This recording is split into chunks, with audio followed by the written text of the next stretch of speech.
Bismillahirrahmanirrahim.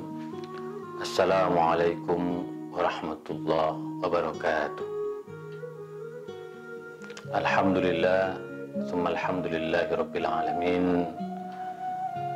Assalatu wassalamu ala sayyidil mursalin, habibina wa syafi'ina maulana Muhammad wa ala alihi tayyibin wa sahbihi al-muntajabin wa tabi'ina lahum bi ihsanin ila yaumiddin.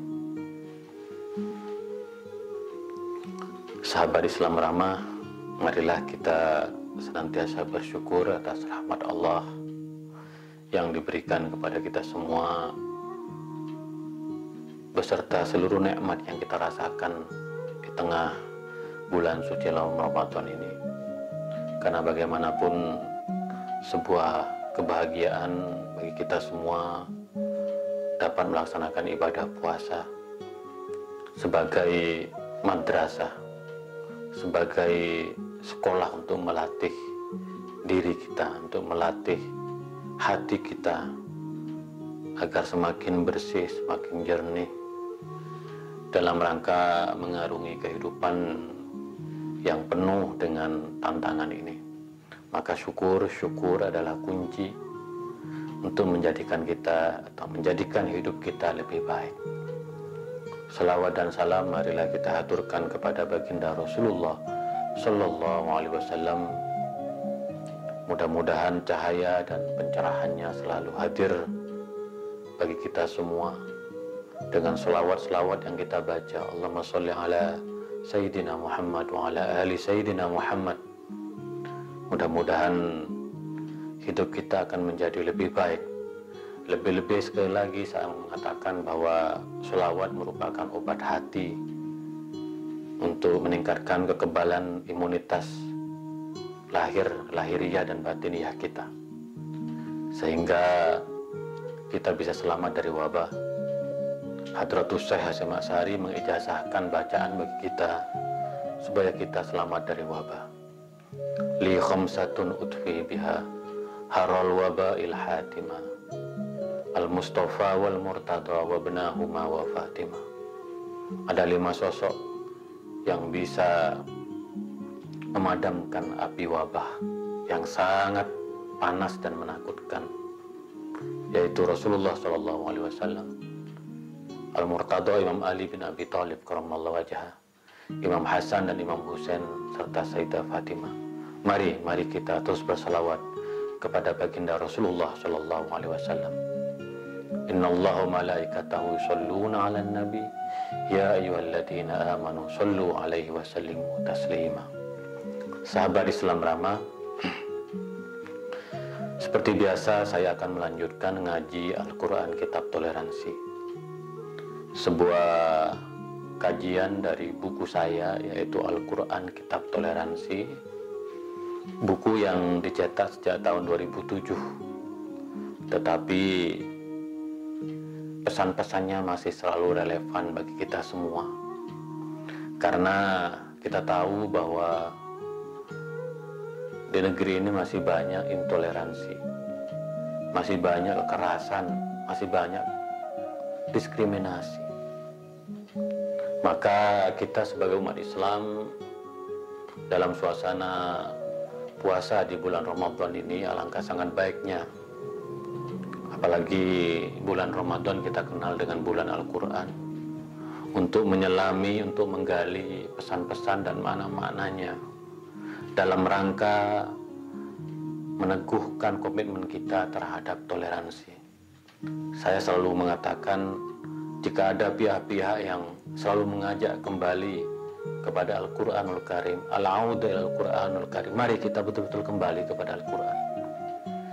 Jangan kembali kepada Al-Quran hanya dijadikan sebagai slogan, sebagai ungkapan belaka, tetapi sebagai cara kita untuk memahami ayat demi ayat di dalam Al-Quran yang mengajak kita untuk toleran. Mari kita kembali kepada Al-Quran dengan hati yang tulus, kembali kepada Al-Quran dengan komitmen untuk memahami pesan dan maknanya. Karena ayat-ayat di dalam Al-Quran ini adalah ayat-ayat suci yang kesuciannya itu tidak hanya pada huruf dan lafadznya, tetapi pada makna dan pancarannya dalam kehidupan nyata. Maka mari kita hadirkan Al-Quran di tengah-tengah kehidupan kita. Sahabat Islam Ramah, pada kesempatan kali ini saya akan membahas tema yang sangat penting, ayat yang sangat penting dalam Al-Quran yang dapat dijadikan pedoman kita dalam membangun toleransi, yaitu ayat tentang larangan menebar kekerasan. Kalau kita Muslim, mari kita tebarkan perdamaian. Kalau kita Muslim, mari kita jauhi kekerasan. Apalagi melakukan kekerasan dengan mengatasnamakan agama. Naudzubillahi min dzalik. Sangat tidak dibenarkan. Dari sekian ayat yang menjelaskan larangan kekerasan, saya memilih ayat ini untuk kita bedah pada kesempatan kali ini. Bismillahirrahmanirrahim. Wabtaghi fima ataqallahu darul akhirah wa la tansa nasibaka minad dunya wa ahsin kama ahsanallahu ilaika wa la tabghil fasada fil ard innallaha la yuhibbul mufsidin. Ayat ini menjadi ayat yang penting agar kita terhindar, agar kita menjauhi segala macam bentuk kekerasan. Karena Islam, agama yang kita anut, agama yang kita muliakan, sama sekali tidak membenarkan kekerasan. Bagaimana caranya? Wabtaghi fima ataqallahu darul akhirah. Maka hendaklah kamu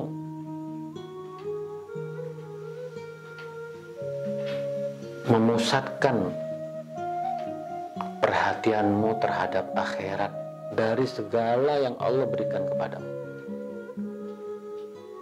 Kita memang hidup di dunia dengan segala gemerlapan, kelebihan, dan kelemahannya. Tetapi di dalam ayat ini Allah menggarisbawahi pentingnya kita untuk selalu melihat akhirat sebagai tujuan dari hidup kita. Sekali lagi, ini sebagai kelanjutan dari ayat sebelumnya. Karena gemerlap harta, gelimang harta yang kita miliki itu kerap membutakan kita, menggelapkan mata, hati, dan pikiran kita. Ayat ini juga dalam konteks mengingatkan kita terhadap bahaya harta, kekayaan yang kita miliki kalau kita hanya menjadikan harta dan kekayaan kita sebagai tujuan. Hal itu sudah kita buktikan sekarang di tengah pandemi ini. Harta yang kita miliki tidak bermakna apa-apa. Kekayaan yang kita miliki tidak bermakna apa-apa. Yang kita butuhkan sekarang adalah sehat, adalah selamat. Maka Al-Quran memberikan satu pedoman pegangan bagi kita untuk kita selamat adalah selalu menjadikan akhirat sebagai tujuan. Walal akhiratu khairu abqa. Sungguhnya akhirat itu lebih baik dan lebih abadi. Para ulama tafsir, Al-Imam Ar-Razi mengatakan dalam Mafatihul Ghaib, ayat ini juga mengisahkan tentang Qarun yang di dalam hidupnya selalu membangga-banggakan hartanya. Dan sungguhnya harta itu tidak abadi, harta bersifat sementara, dan kalau tujuan hidupmu hanya untuk harta, maka hidupmu akan sia-sia. Dan sekali lagi kalau kita lihat kekerasan yang dilakukan oleh kelompok-kelompok yang selama ini menebarkan, pasti ada motif ekonomi di situ. Kita juga bisa melihat bagaimana Usama bin Laden, pimpinan Al-Qaeda yang dikenal sebagai pelaku teror yang paling menakutkan, orang kaya, mempunyai harta yang melimpah, tapi dia lupa bahwa harta yang dia miliki bukan untuk memenuhi nafsu kekuasaannya dengan melakukan terorisme. ISIS adalah krisis bagaimana memahami akhirat. Bagaimana ISIS menguasai kilang-kilang minyak di Raqqa, di Syria Timur. Mereka merampok toko-toko emas, mengambil harta warga, bahkan yang sesama muslim. Hubbud dunia, cinta berlebih-lebihan terhadap dunia dengan keinginan untuk menimbun harta, itu berpotensi bagi seorang untuk menebarkan kekerasan. Dan kelompok-kelompok teroris yang kita tahu adalah mereka yang selama ini ingin menebarkan kekerasan, tetapi mereka mempunyai krisis dalam memaknai akhirat. Mereka hanya ingin menang di dunia, walaupun mereka mengklaim akan masuk surga, tetapi itu hanya sekedar klaim. Mereka tidak betul-betul memahami akhirat. Karena akhirat yang akan kita tuju harus dilalui dengan siratal mustaqim, jalan yang lurus dengan amal kebaikan dan ibadah yang lurus pula. Maka pesan pertama dalam ayat ini, mari dari setiap tindakan pikiran kita ini harus betul-betul berorientasi pada akhirat, bahwa kita akan kembali kepada Allah. Inna lillahi wa inna ilaihi raji'un. Sungguhnya kita adalah milik Allah dan kepada Allah kita akan kembali.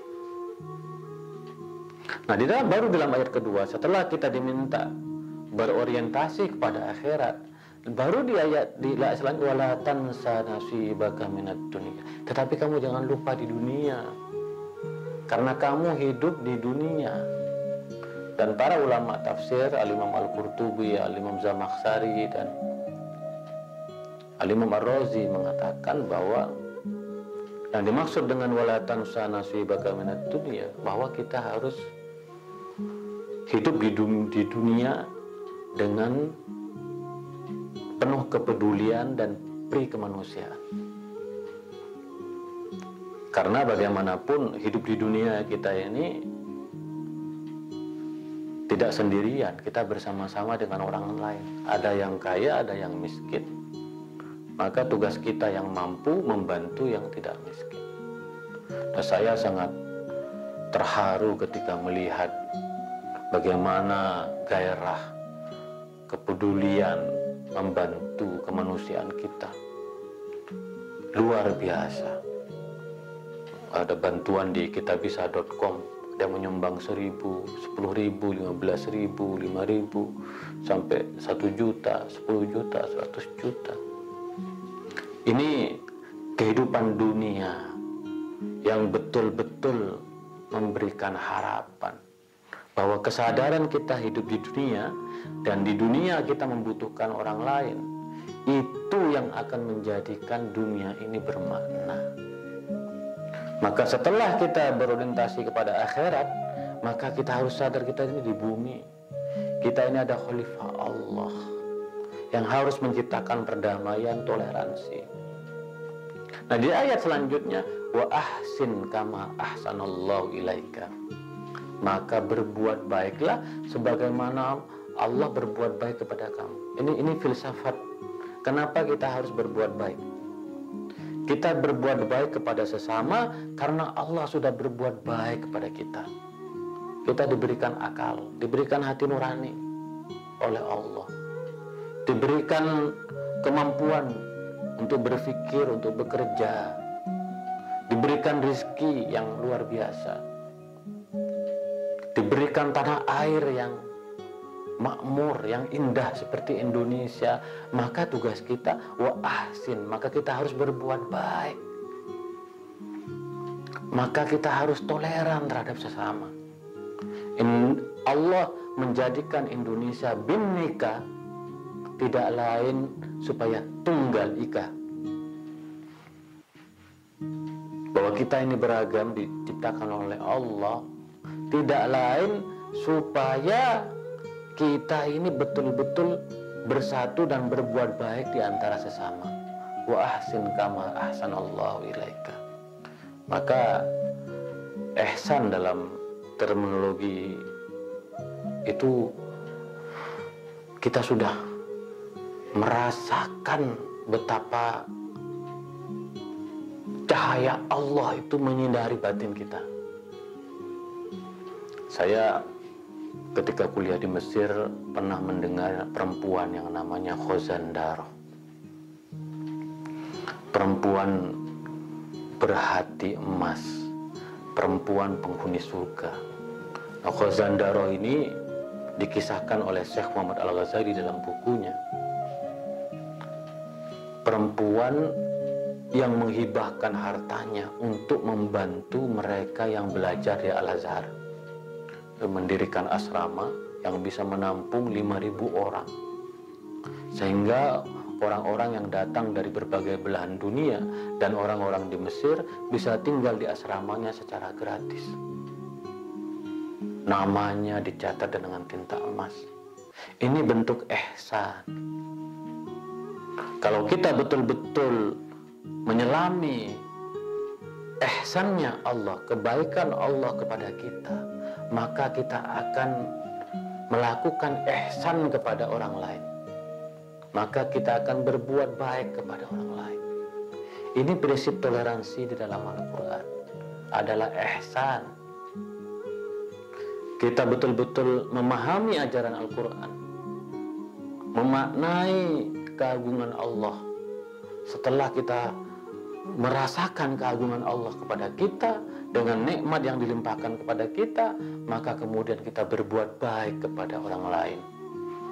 Maka di dalam Al-Quran kita belum dianggap soleh kalau hanya sekedar soleh bagi diri sendiri. Kalau kita punya harta, kalau kita bisa makan dari duit yang halal, itu belum soleh. Kita akan dianggap soleh kalau kita melakukan kesalehan bagi orang lain. Harta yang kita punya dibagi untuk orang lain. Ilmu yang kita punya dibagi untuk orang lain. Maka ada program YouTube Islam Ramah ini. Saya belajar dari Gus Dur, Allah yarham, Kyai Haji Abdurrahman Wahid. Ilmu yang kita punya bukan untuk diri kita sendiri, tetapi ilmu yang kita punya sejatinya diberikan, disebarluaskan untuk orang lain. Itu baru ihsan. Maka perintah selanjutnya dalam ayat ini, wala tabghil fasada fil ardi innallaha la yuhibbul mufsidin. Jangan menebarkan kerusakan, jangan menebarkan kekerasan di muka bumi. Sesungguhnya Allah tidak mencintai orang-orang yang menebar kekerasan dan kerusakan. Al-fasad, termasuk korupsi, itu adalah al-fasad.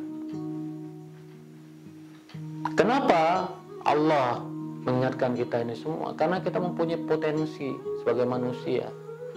Manusia mempunyai potensi untuk melakukan kebaikan, dan sebaliknya manusia mempunyai potensi untuk melakukan kekerasan dan kerusakan. Maka Allah mengingatkan kita melalui Al-Quranul Karim, jangan sekali-kali menebarkan kerusakan dan kekerasan di muka bumi. Karena Allah sama sekali tidak suka terhadap kekerasan, tidak suka terhadap kerusakan. Inilah perintah yang menurut kita semua sudah jelas garisnya. Apa yang harus kita lakukan di muka bumi ini? Kita yang benar-benar muslim ini Mari kita senantiasa memperbaiki niat kita, memperbaiki amal kita. Jangan sekali-kali menebarkan kekerasan. Jangan sekali-kali menebarkan kerusakan di muka bumi. Karena setiap dari amal yang kita lakukan pasti akan dicatat oleh Subhanahu wa Ta'ala. Allah tidak menghendaki kita melakukan kekerasan. Allah tidak menghendaki kita melakukan kerusakan. Maka seperti yang dijelaskan tadi itu, maka kita harus ingat, tidak boleh selfish, tidak boleh menang-menang sendiri, tidak boleh egois. Kita harus tahu bahwa kehidupan kita ini sementara. Kehidupan kita ini adalah jalan, adalah jembatan untuk menuju tujuan yang lebih mulia, yaitu akhirat. Seperti yang saya katakan tadi, walal akhiratu khairu wa abqa, dan sungguhnya akhirat itu lebih baik, lebih mulia, dan lebih abadi. Kita harus sadar betul, mereka yang melakukan kekerasan di muka bumi, dia akan dihukum karena melanggar hukum. Tetapi kalaupun toh dia selamat, dia juga akan dihukum di akhirat. Dia harus mempertanggungjawabkan seluruh tindakan-tindakannya karena telah merugikan orang lain. Dan di dalam ayat ini sangat jelas sekali bahwa Allah sangat tidak mencintai orang-orang yang menebar kekerasan dan kerusakan. Lebih-lebih pihak-pihak yang selalu menebarkan kekerasan di negeri ini harus menjadi perhatian. Kita melihat begitu banyak di antara kita yang dengan mudah mengganggu orang lain, dengan mudah menyebarkan bom bunuh diri, apalagi dengan mengatasnamakan agama, dengan mudah melakukan korupsi. Ini yang menjadi tantangan kita semua. Padahal kita sudah tahu bahwa kekerasan sama sekali tidak dibenarkan dalam agama kita. Allah tidak menghendaki kita semua melakukan kekerasan yang merugikan orang lain. Maka menurut saya, sekali lagi, dengan kerendahan hati, mari kita kembali kepada Al-Quran, menyelami maknanya. Jauhi kekerasan. Jangan jadikan agama sebagai jalan untuk membenarkan, menghalalkan kekerasan. Karena dalam teori kekerasan biasanya akan melahirkan kekerasan yang lain. Kekerasan adalah luka yang sangat menyakitkan bagi diri kita dan bagi orang lain.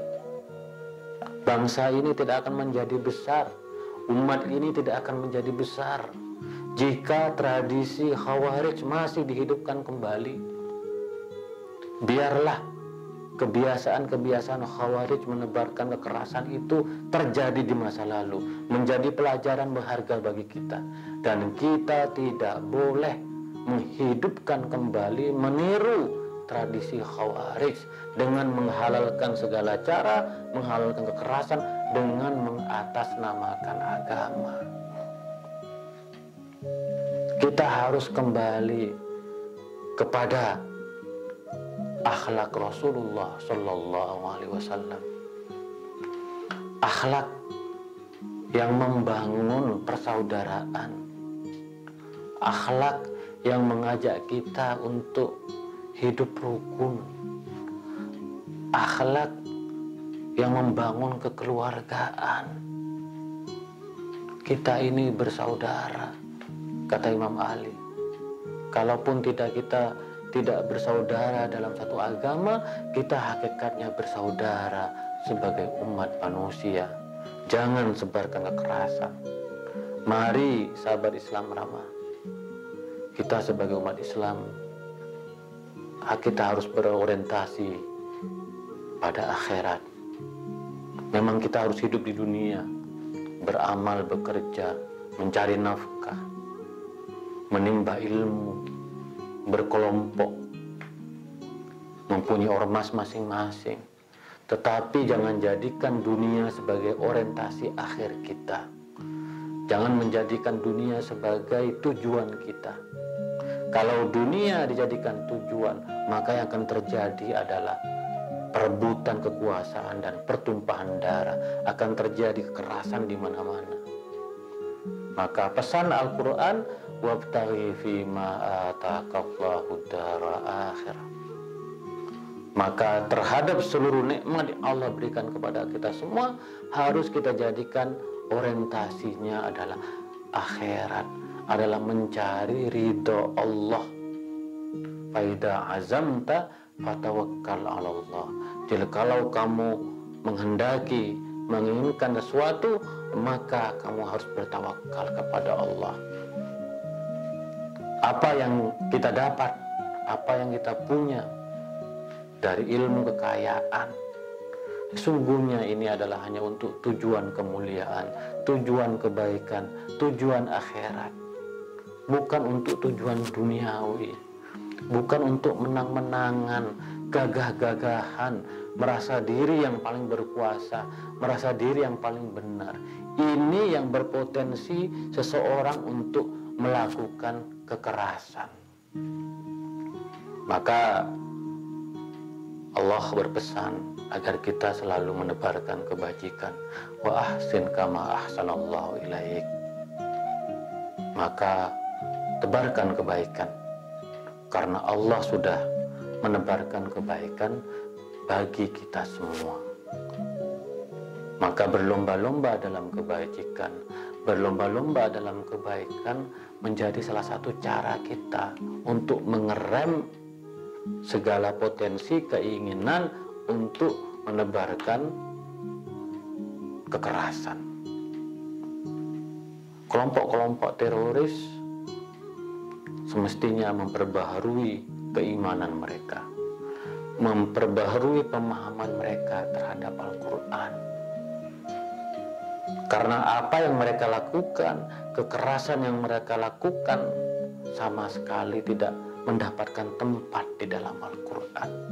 Pemahaman mereka salah dan mereka salah memahami agama, salah memahami Al-Quranul Karim.